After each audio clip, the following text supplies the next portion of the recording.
படிச்ச பள்ளிக்கூடத்திலேயே சிறப்பு விருந்தினர். முன்னாள் மாணவரை சிறப்பு விருந்தினரா அழைச்சு திருவிழாவாகவே கொண்டாடி இருக்காங்க ஒரு பள்ளி. வாழ்க்கைய மாற்ற முடியும் அப்படின்னு சமூக வலைதளங்கள் மூலமா மக்கள் மனசுல நம்பிக்கை விதைச்ச மதுரை ராமகிருஷ்ணன் அவர்களுக்கு தான் இப்படி ஒரு சிறப்பு கௌரவம்.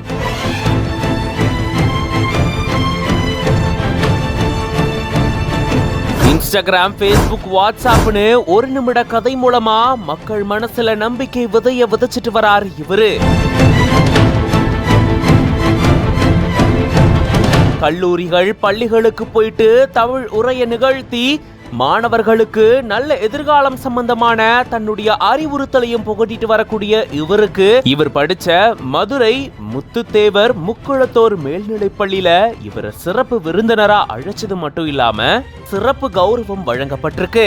இவர் படிச்ச பள்ளிக்கூடத்துல சிறப்பு விருந்தினரா இவரை அழைச்சது மட்டும் இல்லாம இவருக்கு பரிவட்டம் கட்டி ஒரு திருவிழா போல அதை நிகழ்த்தி இருந்திருக்காங்களாம். அதை தொடர்ந்து தனக்கு சொல்லி கொடுத்த ஆசிரியர்களை கௌரவப்படுத்தும் விதமா அவங்களுக்கு மதுரை ராமகிருஷ்ணன் அவர்கள் விருது வழங்கி சிறப்பு கௌரவம் செஞ்சிருந்திருக்காரு. தமிழ் கற்பகத்தரு அப்படின்ற பட்டத்தை மதுரை ராமகிருஷ்ணன் அவர்களுக்கு பள்ளி நிர்வாகம் சார்பில் சூட்டி இருந்திருக்காங்க.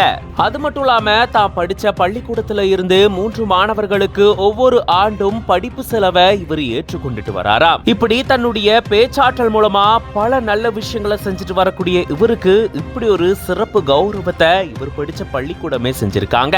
இது பத்தின உங்களோட கருத்துக்களை கமெண்ட்ஸ்ல சொல்லுங்க. மேலும் பல செய்திகளுக்கு பிஹைண்ட் ரூட்ஸ் பேஜை ஃபாலோ பண்ணிக்கோங்க.